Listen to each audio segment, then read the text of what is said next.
Hello everyone, good evening. তোমরা সবাই কেমন আছো? আশা করছি ভালো আছো। তো আমরা ভালো আছি। Welcome back to our channel Deepali Fauji wife. আজকে একটা নতুন ভিডিও নিয়ে চলে এসেছি। তো আজকের ভিডিওটা কিন্তু প্রচুর পরিমাণে হেল্পফুল একটা ভিডিও হতে চলেছে। তো প্রথম থেকে লাস্ট পর্যন্ত দেখো, দেখলে বুঝতে পারবে। আর আশা করছি তোমরা টাইটেল আর থাম্বনেল থেকে বুঝেই গেছো আজকের ভিডিওটা কী হতে চলেছে। হ্যাঁ, আজকে আমি তোমাদের সঙ্গে শেয়ার করব পুরো প্রেগনেন্সি জার্নিতে যখন তুমি জানতে পারবে যে তুমি মা হতে চলেছো বা পজিটিভ এসেছে, তখন থেকে মানে প্রেগনেন্সিতে নানান রকম শরীরে চেঞ্জ তো হয়ই, তার সাথে কিন্তু পুরো প্রেগনেন্সি জার্নিতে সাদা স্রাব যায় এবং এই সাদা স্রাব কেন যায় এবং করণীয় কী কী আছে এবং এই সাদা স্রাব কোন কোন ক্ষেত্রে বাচ্চার ক্ষতি হতে পারে সেটা বলবো। এবং কোন কোন কালারের সাদা স্রাব যদি যায় সেইগুলো কি সত্যি বেবির ক্ষতি করতে পারে, সেটাই আজকের ভিডিওতে কিন্তু বলবো তোমাদের সাথে। তো প্রথম থেকে লাস্ট পর্যন্ত দেখো। পুরো প্রেগনেন্সি জার্নিতে যখন গর্ভাবস্থায় কিন্তু হোয়াইট ডিসচার্জ তোমাদের কেমন পরিমাণে যেতে পারে সেটা বলি।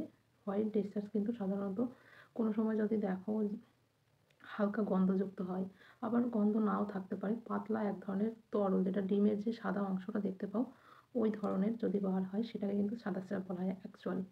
তো এই সাদা স্রাব কিন্তু কারো কম যায়, কারো বেশি যায়, আবার কারো নাও যেতে পারে।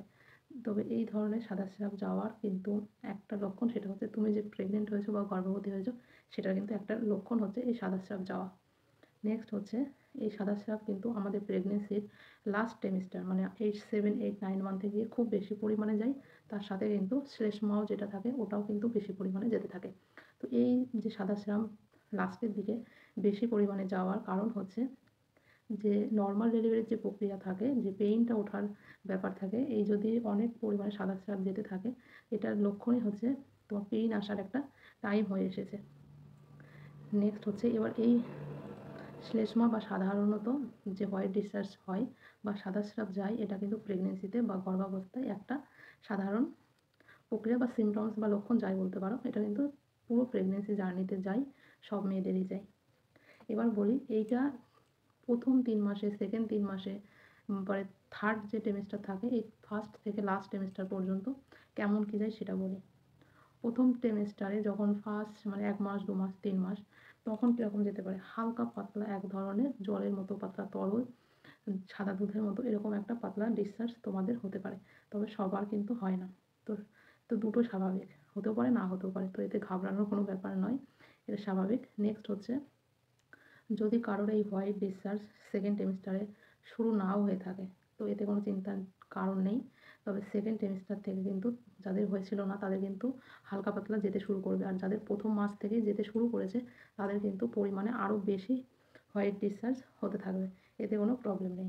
নেক্সট হচ্ছে লাস্টের যে 3 মাস যখন আমাদের বেবির ডেলিভারির টাইম হয়ে আসে 9 মান্থে গিয়ে, তখন কিন্তু হোয়াইট ডিসচার্জ খুব বেশি পরিমাণে যায়। আর এতটাই হোয়াইট ডিসচার্জ হয় যেটা হচ্ছে এরকম চাপ চাপ দলা দলা যেতে পারে, পাতলা জলের মতোও যেতে পারে, বা ডিমের যে সাদা অংশ যেটা ওরকমই যেতে পারে।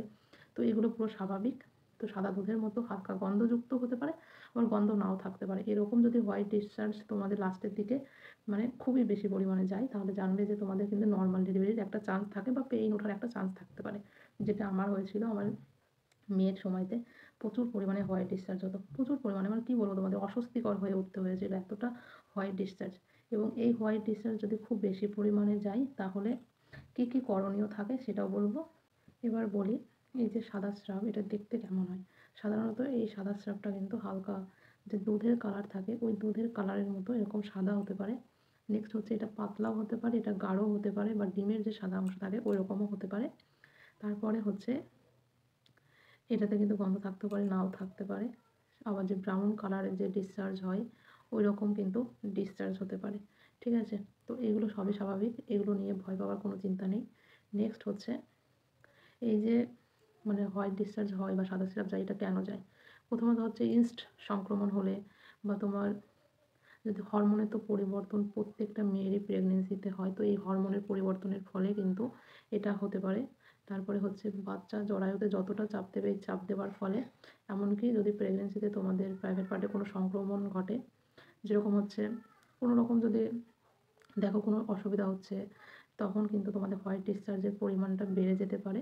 ঠিক আছে? এই সমস্তগুলো হয়। আবার কোনো সময় যদি তোমরা লুব্রিকেন্ট নামক যে বাহ্যিক পদার্থ বা উপাদানগুলো থাকে, তোমরা কোনো কিছু যদি প্রাইভেট পার্টে ইউজ করে থাকো, তাহলেও কিন্তু তোমাদের এই সাদা স্রাবের পরিমাণটা কিন্তু বেড়ে যেতে পারে। আর এই যে হোয়াইট ডিসচার্জ হয়, এটা অ্যাকচুয়ালি কিন্তু বেবিকে কিন্তু সেভ রাখে। ঠিক আছে? হোয়াইট ডিসচার্জ হলে আমাদের করণীয় কী কী থাকতে পারে সেগুলো বলি।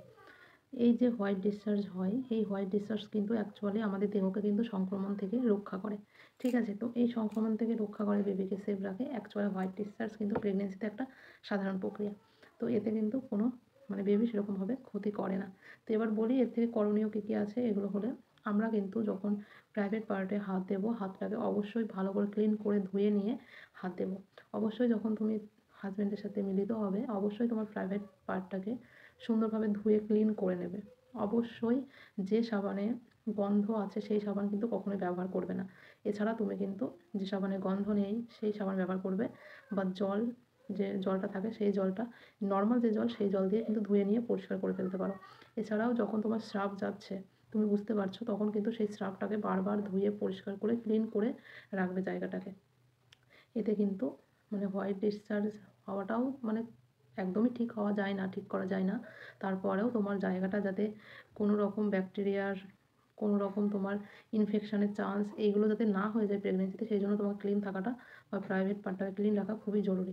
এছাড়া তুমি যে প্যান্ট যেটা ইউজ করো, ওইটা কিন্তু 2 বা 3 বার দিনের বেলায় চেঞ্জ করে নিতেই পারো। যদি তোমার দেখো খুব বেশি পরিমাণে স্রাব যাচ্ছে, তখন তুমি একটা প্যাড ইউজ করতে পারো, অ্যান্ড তোমার যে প্যান্টটি ইউজ করছো ওটাও কিন্তু চেঞ্জ করে নিতে পারো। ঠিক আছে? তো এইগুলো করলে আশা করছি তোমাদের কিন্তু একটু হলেও অস্বস্তিটা কম হবে। তবে এটা বন্ধ করা যায় না, আর বন্ধ করার কোনো প্রয়োজনও নেই। এটা তোমার স্বাভাবিক একটা প্রক্রিয়া প্রেগনেন্সির ক্ষেত্রে, তো এটা চলতেই থাকবে যতদিন না তোমার বেবি হচ্ছে। তবে বেবি হয়ে যাওয়ার পরেও তো ব্লাড যাবে, অনেক রকম প্রবলেম হয়। নেক্সট হচ্ছে কখন তোমরা কখন দেখবে তোমাদের স্রাবটা কেমন যাচ্ছে। অবশ্যই চেক করবে স্রাবটা কেমন যাচ্ছে, কী কী কালারের যাচ্ছে। যখন দেখবে হলুদ কালার বা সবুজ কালার বা খুবই পরিমাণে তোমার ধূসর কালার, এইসব কালারের যাবে, তখন কিন্তু অবশ্যই ডক্টর দেখাবে। এছাড়াও যদি দেখো তোমাদের প্রাইভেট পার্টে চুলকানি হচ্ছে বা ফুলে গেছে, যদি এইগুলো দেখো, তখন কিন্তু অবশ্যই তোমরা চলে যাবে, ডক্টর দেখাবে।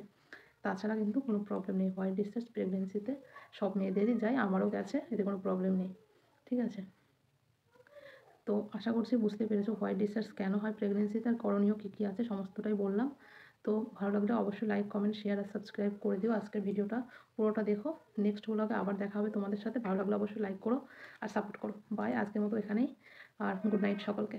ভালো থেকো, সুস্থ থেকো।